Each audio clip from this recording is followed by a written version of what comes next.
नमस्कार साथियों, हंसवाहिनी के यूट्यूब चैनल पर आप सभी लोगों का कोटि कोटि हार्दिक अभिनंदन। सभी को राम राम सा, सभी को जय माता जी री सा, सभी को खमा गुणी हुक्म। साथियों, शुरू करते हैं आज की अपनी कक्षा को। नवीनतम समसामयिकी की कक्षा यानी करंट जीके की आज 26 मई 2020। इनसे संबंधित जितने भी रिलेटेड फैक्ट हैं उनके बारे में अध्ययन करेंगे और वीडियो के लास्ट में आपसे एक अच्छा सा क्वेश्चन भी पूछा जाएगा, उसका आंसर आप लोग कमेंट बॉक्स में देंगे। तो साथियों, शुरू करते हैं आज का अपना पहला प्रश्न कि हाल ही में पुनः हुनर हाट शुरू करने की घोषणा किस मंत्रालय ने की है। मतलब जो ये हुनर हाट है ये पहले भी चलती थी और अब वापस इसे क्या किया गया है, शुरू किया गया है। तो ये शुरू किस मंत्रालय ने किया मित्रों? इसका उत्तर होगा 3 नंबर, अल्पसंख्यक मंत्रालय ने हुनर हाट योजना को पुनः शुरू कर दिया। 4-5 महीने पहले ये योजना पहले चलती थी 4-5 महीने, लेकिन कोविड-19 की वजह से पूरी तरह से रुक गई, अब वापस शुरू हो गई है। ठीक है, अब एक चीज़ आप है ना, अब वापस शुरू नहीं हुई है बल्कि होगी कब? सितंबर से। ये ध्यान रखना भी थोड़ा सा, ये सितंबर से वापस शुरू होगी। और एक चीज़ मैं और बता देता हूँ, अभी तो शुरू करने की घोषणा ही की है। अब एक अच्छा सा प्रश्न बनता है कि ये अल्पसंख्यक मामलात मंत्री है ना, मंत्रालय किसके अधीन है, मतलब उनके मंत्री कौन है? तो मित्रों याद रखना, मंत्री है मुख्तार अब्बास नकवी। मुख्तार अब्बास नकवी, केंद्रीय अल्पसंख्यक मामला मंत्रालय कौन है? मंत्री मुख्तार अब्बास नकवी है। ठीक है, तो बहुत महत्वपूर्ण प्रश्न है आपके सामने। अब अपन बात करेंगे साथियों अपने एक और अगले महत्वपूर्ण प्रश्न के बारे में। पहला प्रश्न हमारा हो गया कंप्लीट। दूसरा प्रश्न है कि हाल ही में किस राज्य ने रीस्टार्ट पैकेज की पहली किस्त जारी की है? हाल ही में किस राज्य ने रीस्टार्ट किस्त की पहली, ध्यान देना भाई, रीस्टार्ट पैकेज है इसकी पहली किस्त उन्होंने जारी कर दी है।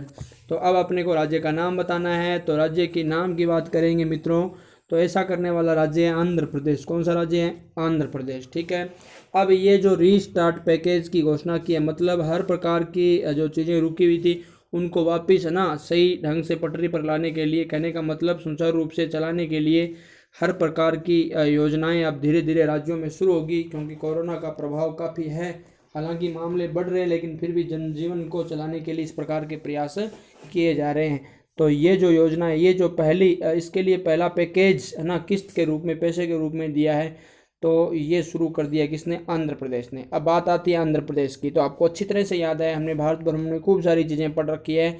आंध्र प्रदेश की बात आती है तो सीएम कौन है? जगन मोहन रेड्डी है।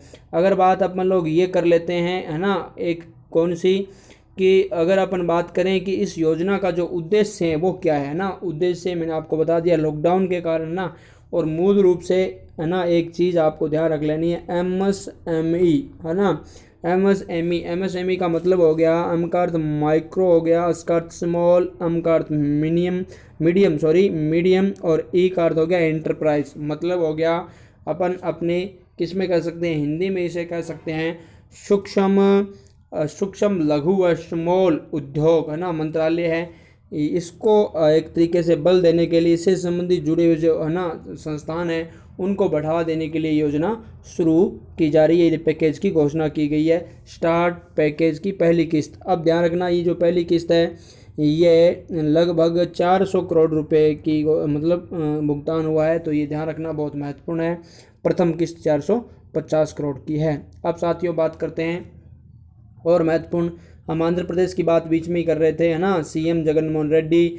और बात करते हैं इसके राज्यपाल की, तो बहुत महत्वपूर्ण है ना, विष्णु भूषण हरिचंद्रन। काफ़ी बात की है। राजधानी अमरावती तुम सब लोग जानते हो है ना, 25वां उच्च न्यायालय भी अमरावती को बनाया गया, भारत का 25वां उच्च न्यायालय अमरावती। ठीक है, और लोकसभा की सीटें यहाँ पर 21 है, राज्यसभा की 11 है ना।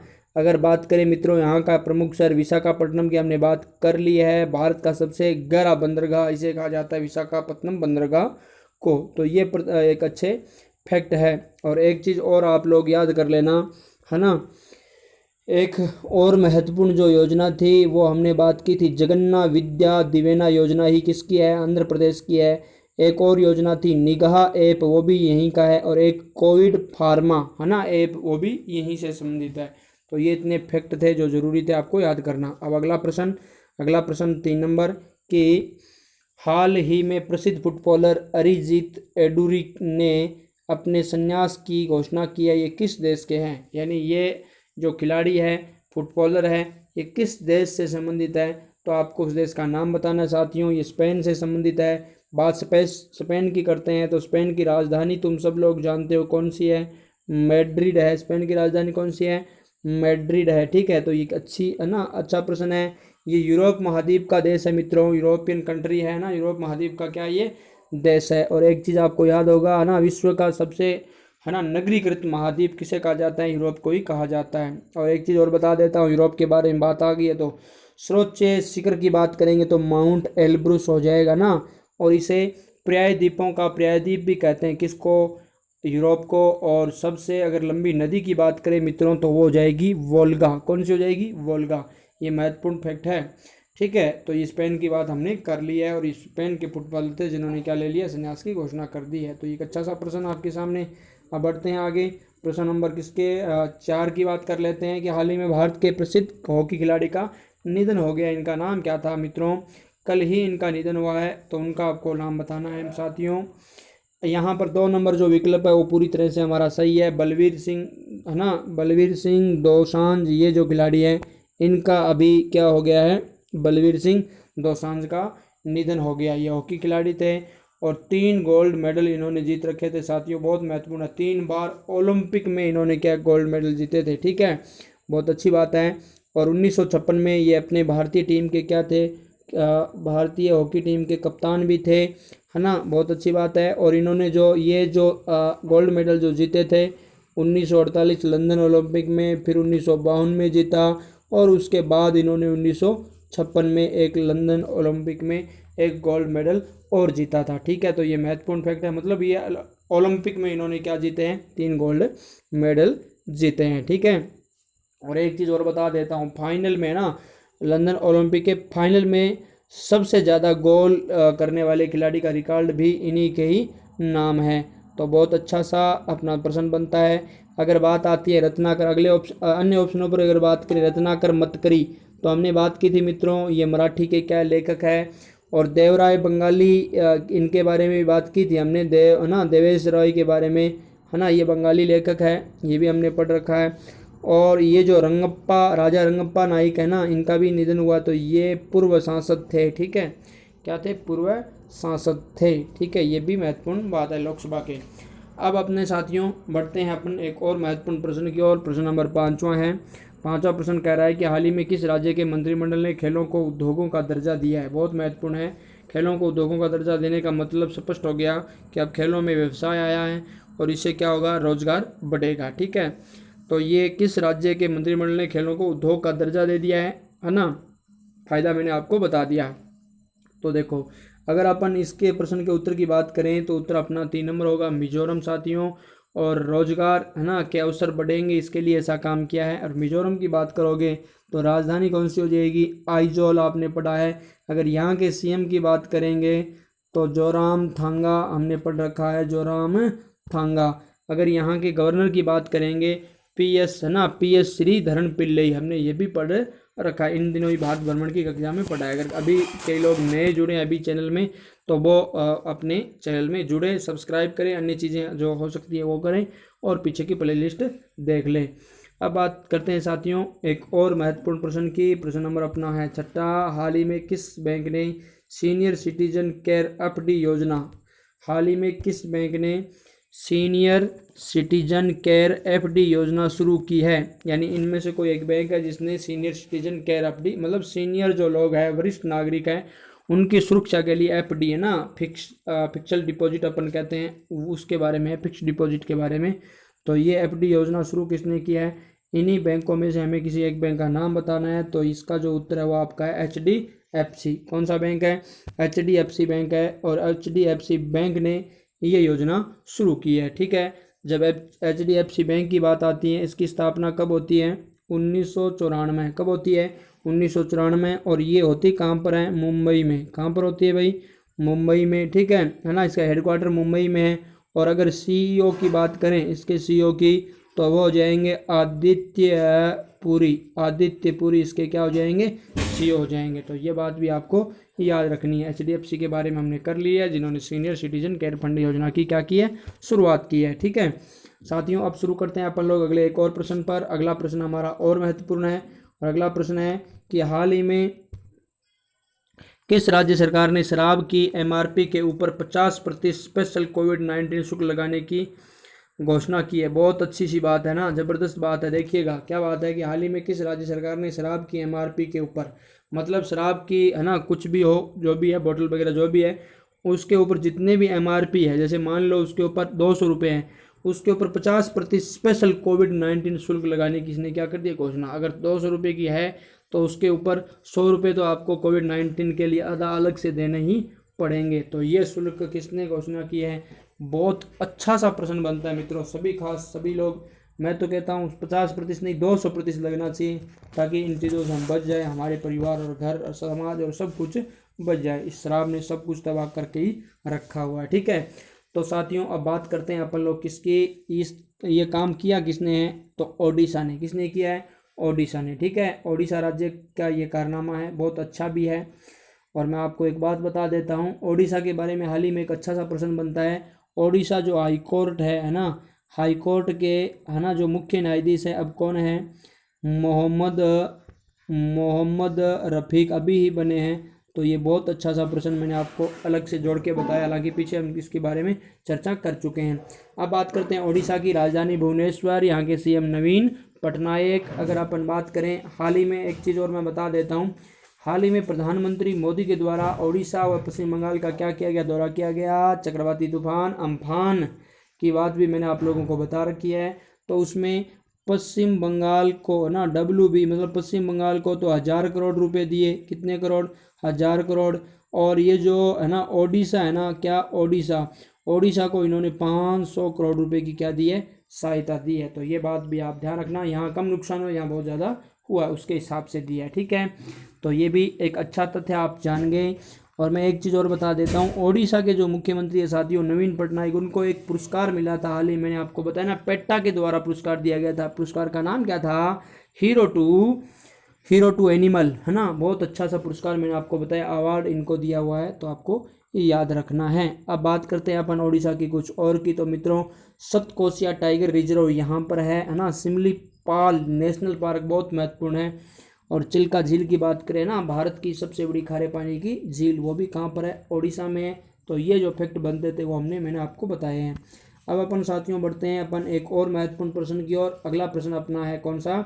सातवां प्रश्न तो हमने पढ़ ही लिया है, तो 8वें की ओर चलते हैं। 8वां प्रश्न है कि हाल ही में किस राज्य सरकार ने कोरोना वायरस से मरने वाले परिवारों को 4 लाख रुपए देने की घोषणा की है? ध्यान देना भाई, कोरोना वायरस से अगर किसी की डेथ हो जाती है तो उसके घर वालों को 4 लाख रुपए दिए जाएंगे। किसको? घर वालों को 4 लाख रुपए दिए जाएंगे। तो ये घोषणा करने वाली जो सरकार है वो है साथियों बिहार की सरकार। जियो रे बिहार का लाला ना, तो ये बिहार की सरकार है। और बिहार में आप सब लोग जानते होंगे, इतना तो अच्छी तरह से जानते होंगे कि बिहार की राजधानी कौन सी है? पटना, प्राचीन पाटलिपुत्र, आप लोग अच्छी तरह से जानते हो। मगध साम्राज्य की क्या थी? राजधानी थी, है ना। पाटलिपुत्र, गिरिवर्ज, राजगीर, कई प्रकार की बातें हम इंडियन हिस्ट्री में जरूर करेंगे मित्रों, है ना। जितना भी मुझे समय मिलेगा उससे भी बेहतर चीज़ें आपको मैं करवाता जाऊँगा। और इधर अपन बात कर रहे हैं बिहार की, पटना। अगर यहाँ के सीएम की बात करेंगे तो नीतीश बाबू को कौन नहीं जानता, है ना। नीतीश कुमार, है ना। अगर एक बात और कर लेते हैं यहाँ के, है ना, गवर्नर की, तो वो है फागू चौहान। कौन है? फागू चौहान यहाँ के क्या है? गवर्नर है। तो ये बात भी इम्पोर्टेंट है साथियों। ठीक है, अब अपन और बढ़ते हैं, यानी यहाँ तक तो आ गए हैं। अगला प्रश्न ले लेते हैं 9 नंबर प्रश्न है कि हाल ही में विशेषज्ञों ने किस चाय को कोरोना वायरस दवा के रूप में इस्तेमाल करने की सलाह दी है? देखिएगा साथियों, एक ऐसी चाय है विशेष प्रकार की, उसको विशेषज्ञों ने कह दिया है कि ये कोरोना वायरस के दवा, विशेषज्ञों ने कहा है, कोई ऑथेंटिक अगर इसका कोई प्रमाण किसी ने जारी नहीं किया है, कुछ विशेषज्ञों ने इसकी क्या दे दी है? राय दी है। ठीक है, तो देखिएगा साथियों अपन बात करते हैं इस चाय की, कौन सी चाय है ना। आप जो पीते हो वो नहीं है मित्रों, ठीक है ना, सुबह सुबह वो बात नहीं है ये। तो अब इनमें से कौन सी है? एक तो ऑप्शन है यहाँ दार्जिलिंग की चाय, दूसरी है ग्रीन टी, तीसरी है कांगड़ा चाय, चौथा उपयुक्त सभी। क्या सारी हो सकती है? नहीं मित्रों, 3 नंबर विकल्प सही होगा। कांगड़ा जो चाय है इसको विशेषज्ञों ने कहा है कि ये कोरोना वायरस की दवा के रूप में इसका इस्तेमाल किया जा सकता है, कुछ हेल्प मिलेगी। ठीक है, तो ये आप लोग थोड़ा सा इस चीज़ को याद कर लेना, बहुत ज़्यादा इस बात को दिल में नहीं उतारना कि चाय भी कोरोना वायरस का इलाज है। हमारे तो कुछ नहीं होगा, हम चाय पीते हैं, ऐसा नहीं है। ये जो कांगड़ा चाय इसमें कुछ हेल्पफुल मदद करने लायक है। अब कांगड़ा की बात करेंगे मित्रों, तो ये चाय कहाँ की है? एचपी की, हिमाचल प्रदेश की। एक चीज़ मैं और बता देता हूँ, देखो दार्जिलिंग जो है, दार्जिलिंग की चाय को क्या मिला हुआ है? GI tag. क्या मिला हुआ है भाई? जीआई टैग मिला हुआ है, मैंने आपको बता रखा है, पश्चिम बंगाल में है।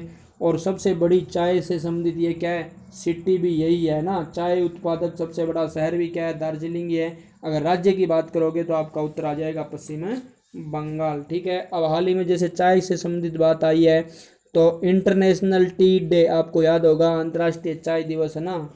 चाय पीते हैं उनको तो विशेषकर याद ही रहना चाहिए, 21 मई को हाल ही में हमने इसकी चर्चा की थी। ठीक है। अब बात करते हैं साथियों अगले अपने 10 नंबर आखिरी प्रश्न के बारे में। और अगला प्रश्न हमारा है कि हाल ही में किसने भारत के जैव विविधता समरसता मंच कार्यक्रम की शुरुआत की है? भारत की जैव विविधता समरसता कार्यक्रम की शुरुआत किसने की है? तो अगर इस प्रश्न के उत्तर की बात करें तो हमारा जो उत्तर होगा साथियों, प्रकाश जावड़ेकर, यानी 3 नंबर विकल्प सही है ना, प्रकाश जावड़ेकर।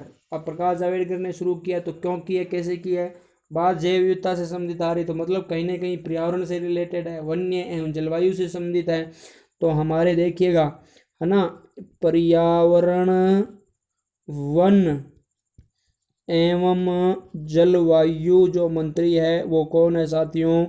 वो है प्रकाश जावड़ेकर।